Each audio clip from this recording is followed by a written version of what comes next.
Namaste everyone, ChristianRLong, life enhancement consultant, giving you a big and beautiful shout out on this Thursday afternoon here in Denver, Colorado. I think it's about 5:30-ish Mountain Time PM, and I'm in my second favorite place of all time. My first favorite place would be my bed because this body thoroughly enjoys sleeping and resting and recuperating from any day.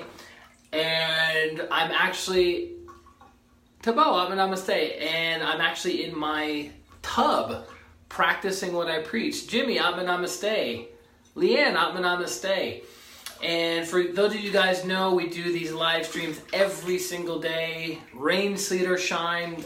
Luckily enough, here in Denver, Colorado, it is super bright, super sunny, and it's good to actually have the sun be super, super bright again. Michelle, Namaste, because for the past week or so, the weather's been not so good in Denver.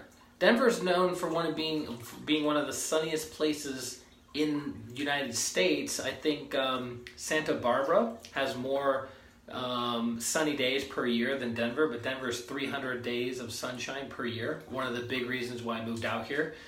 And so it's been great that today's been super, super sunny, but why am I in bathtub right now? Because as a professional energy healer, and I recommend this to each and every person who interacts with people on a regular basis. Oh, it's raining there? Oh, that's not nice. Raining in Australia. So if you interact with people on a regular basis, whether as a massage therapist, a counselor, a healer, a coach, a doctor, a nurse, any opportunity, a public speaker where you closely interact with a lot of people, I highly recommend taking a salt bath at the end of your day because it cleanses you. So you're like, well, what's the salt? I have a huge bag of salt right here. 40-pound bag of solar salt, big granulars, big crystals. Cost you $7, $7.50 with tax, I guess, at an Ace Hardware, and then you put 12 to 15 drops of lavender oil in it. Yvonne, Namaste. What's up, girl? And then you submerge your whole body into the water for about 20 minutes, and that will cleanse you emotionally and mentally, and will disconnect you from some of the heavy, draining cords. It's also amazing if you have Kundalini syndrome, which is a topic I'm not going to cover in tonight's stream, but it basically deals with doing too much spiritual practice too quickly and not enough purification. Just got home from work, so it's probably a good time to take a salt bath. Leanne saying, I'm a nurse and I need to have a salt bath. It makes you feel so much better. It takes away your aches and pains as well. Exactly. Hello, Namaste. Thanks for the reminder to disconnect from clients. Yes. Give me 1 second while I submerge my fat head.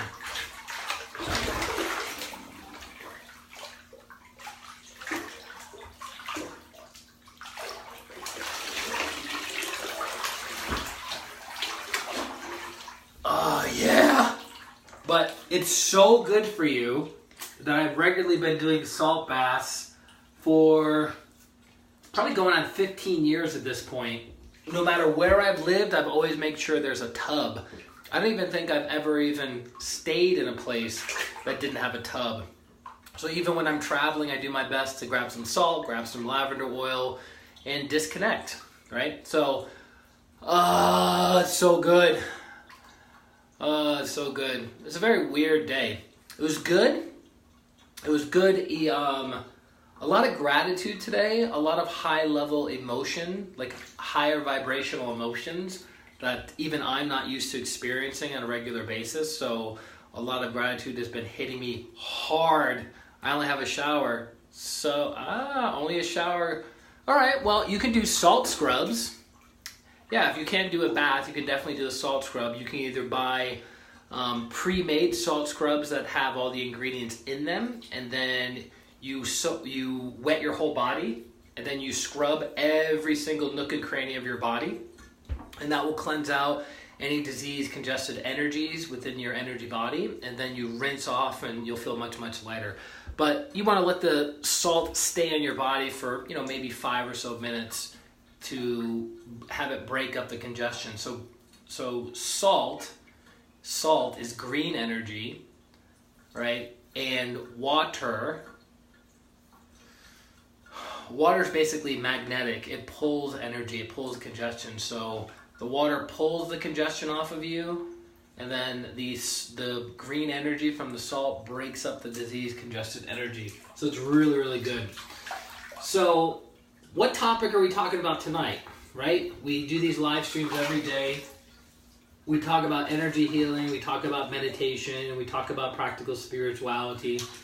And I was thinking, well, how many of us want to materialize more of our needs, wants, and desires in this life, right? And I think everyone can raise their hand, right? They want to materialize more needs, wants, and desires, whatever that is. A better physical body, they want to increase muscle mass, they want to decrease body fat, they want to have greater cardiovascular capacity, they want to have more physical strength. Maybe they want to wake up earlier. Maybe they want to not party as much. Maybe they want to shake some kind of physical or psychological addiction. They want to get rid of smoking or drinking or drugs. Maybe they want to be in an ideal relationship. Maybe they want to get out of a relationship that they're in. Atma Namaste, Avani. Okay, so you do at least 5 minutes. Perfect. So, this is such a better way to do a stream.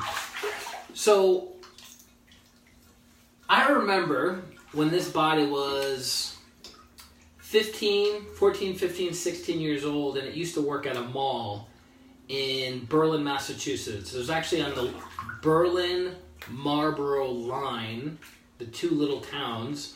It's funny because the town I grew up in had about 2,000 people. Berlin, Massachusetts, a little itty-bitty cow town. Not a lot going on there until they actually built the thing that made them most famous was something called Spooky World. So for the entire month of October, they would have these like ridiculous hay rides, like super long line. You'd be in line for 3 or 4 hours before getting on this hay ride, and people with like hockey masks and chainsaws and axes and pitchforks and all these kinds of things would chase you on this thing, right? And people were like terrified. But while you were waiting in line, you got to listen to people do karaoke, right? Like old school karaoke, this gigantic screen, microphone, all the lyrics up on there. I mean, if you've done karaoke, you know what I'm talking about, right? And so there's usually about 2,000 people standing in that line, right, waiting to go on the hayride. That's why it takes 3 to 4 hours to like work your way through the line. But that's what put Berlin on the map. And I remember my first time going to Spooky World, while we were waiting in line, I thought to myself, so karaoke is where you can pick a song that you know and you can try to sing it while you're trying to entertain your friends. So as a 15-year-old, one of my favorite artists of all time, some of you may know this, is Prince. Dude's amazing, right? He wrote over 500 songs. Most of them weren't even released in his lifetime. Played over 12 instruments. Extremely creative, extremely dynamic, just like an amazing performer, right? So when I was younger, I used to listen to every Prince song when it would come on the radio, when it would come on MTV, VH1, and one of my favorite songs was When Doves Cry. Melissa, Atma Namaste. When Doves Cry by Prince. And so I was thinking to myself, you know what? I'm going to get up on that stage and I'm going to sing it. I'm going to sing it in front of 2,000 people.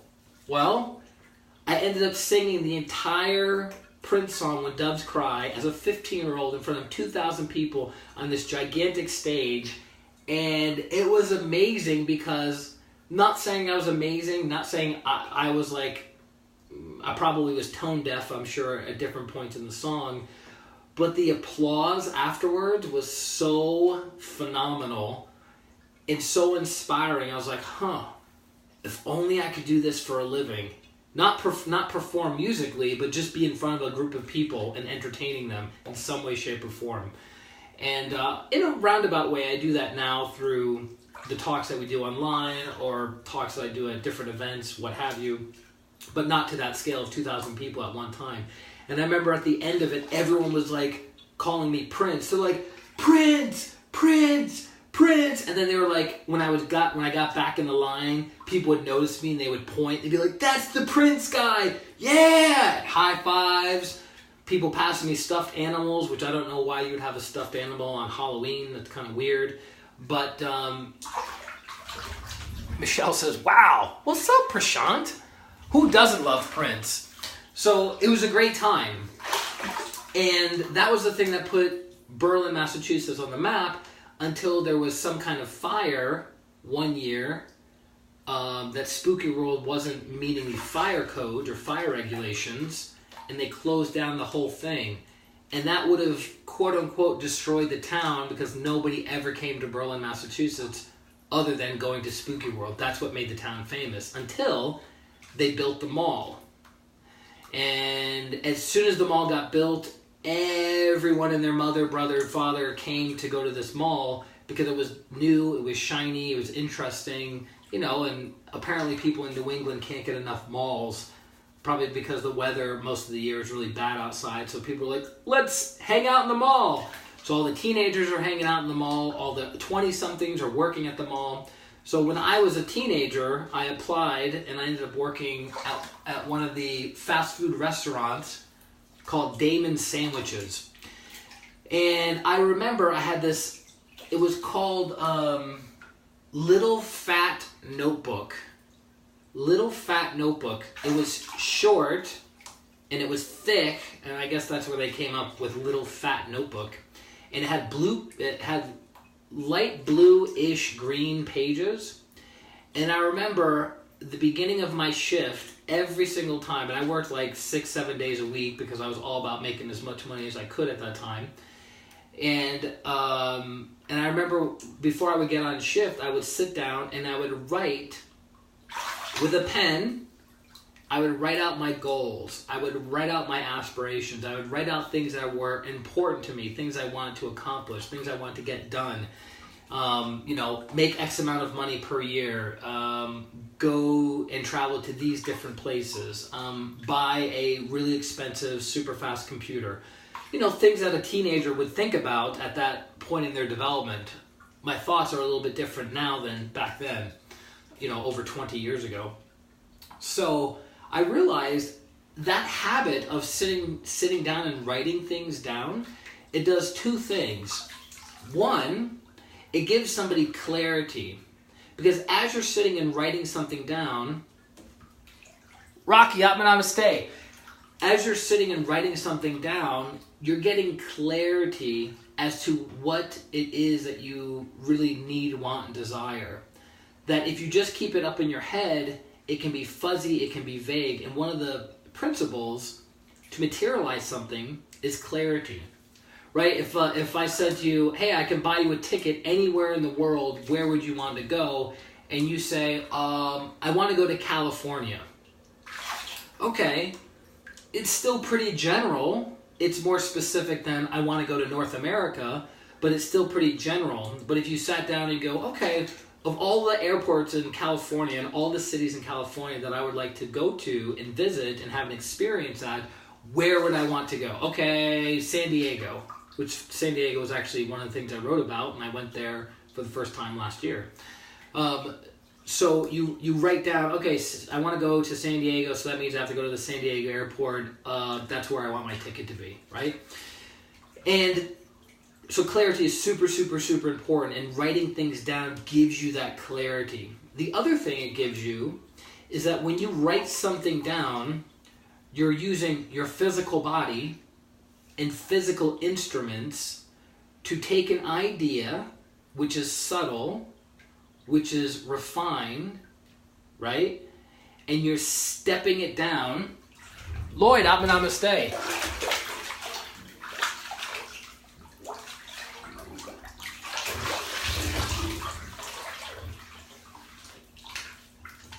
you're stepping it down to make it more dense, to make it more concrete.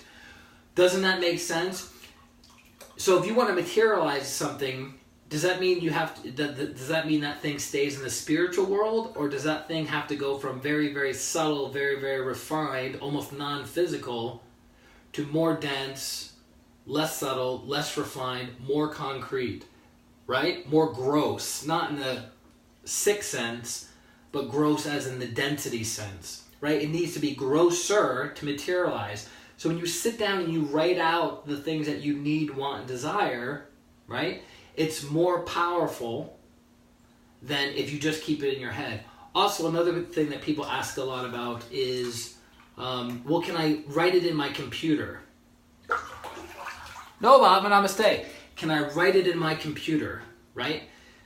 Wouldn't recommend it if you want it to materialize faster. Yes, you can plan in your computer. Yes, you can make notes in your computer. Yes, you can do brainstorming and connecting the dots in your computer. But it's more effective and it materializes faster if you sit down and write it out. So I realized at a very young age, even before I was 16, I was writing things out. And I realized when I was writing things out, things materialized faster because I had clarity and I was stepping the energy down and making it more dense, more gross. And then the times of my life when I wasn't writing things down, things didn't materialize as quickly. Ramesh, Abba Namaste, bringing the heat. Welcome. So, does that make sense to you guys? That was kind of our topic for tonight. On if you want to materialize something, sit down with a pen, a paper, and write it out. Doing salt bath. You know how I roll, son. So I want a new car. Do I put down exactly what I want? Very good question. Now, where I'm getting this information from is my teacher, Grandmaster Chola Koksui, the modern founder of Pranic Healing and Arhatic Yoga. In the class, it's called Kriya Shakti. It's a very specific class on how to materialize what it is that you need, want, desire. Colette, Abba Namaste. So I can't go into all the principles of that class because I'm not authorized to do so, and I point you in the direction of taking that class. But to answer Leanne's question generally is, do you think the more specific you make something, the harder it is to materialize? Yes or no? Right? The more specific. Meaning, let's say your objective is, I want to purchase a red Mustang. Which would be harder to materialize?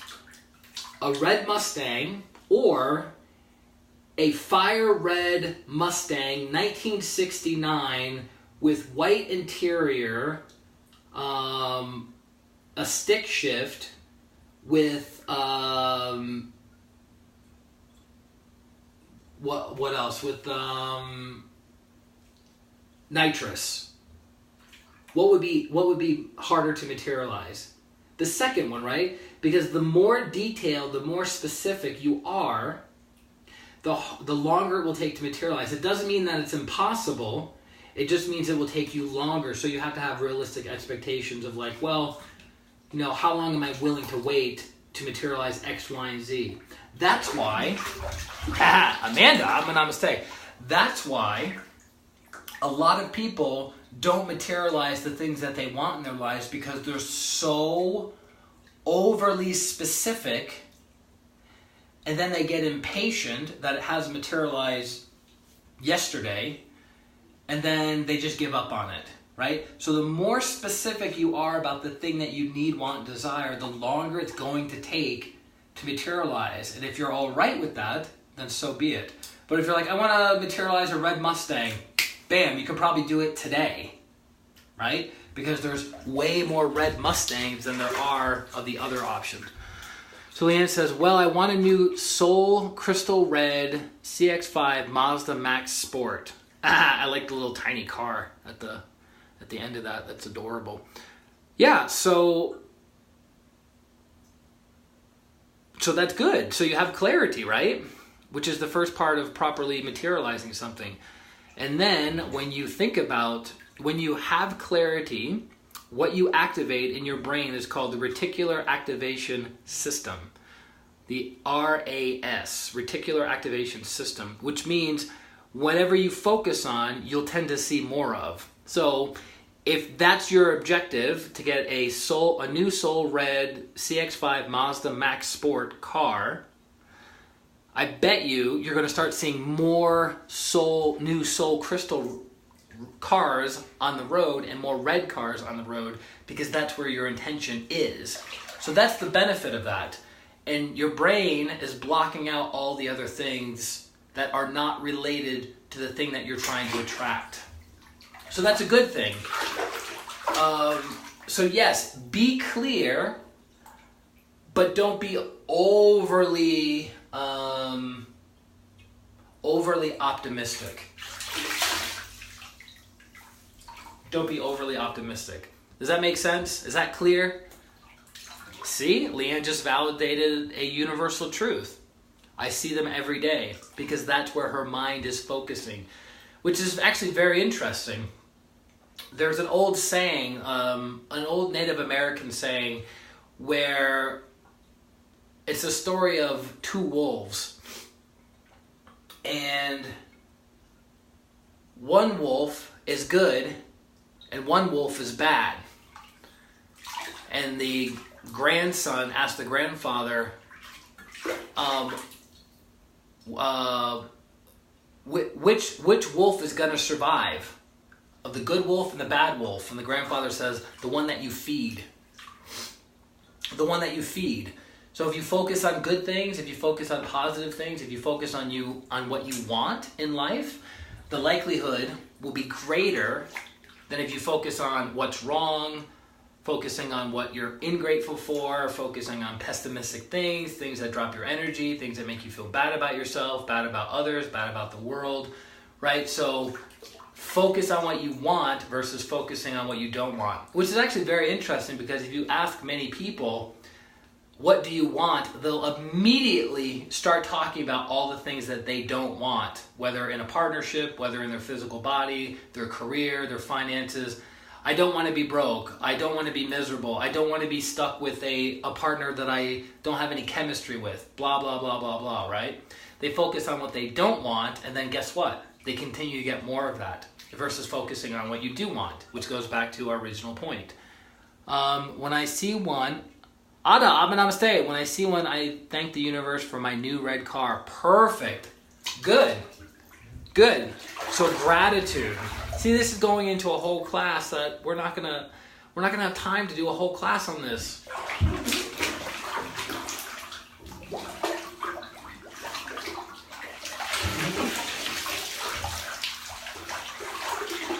Yeah. Okay.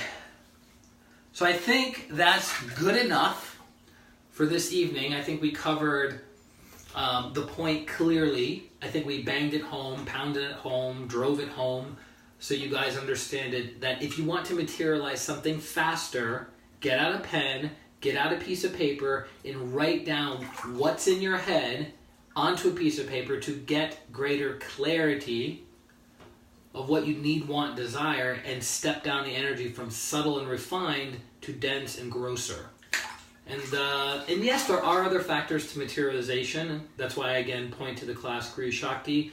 You're going to have to take a few preliminary prerequisite classes in pranic healing to qualify to take Kriya Shakti, but it's well worth it and it will transform your life. If, the key word being if, you apply the simple instructions that are taught in that class.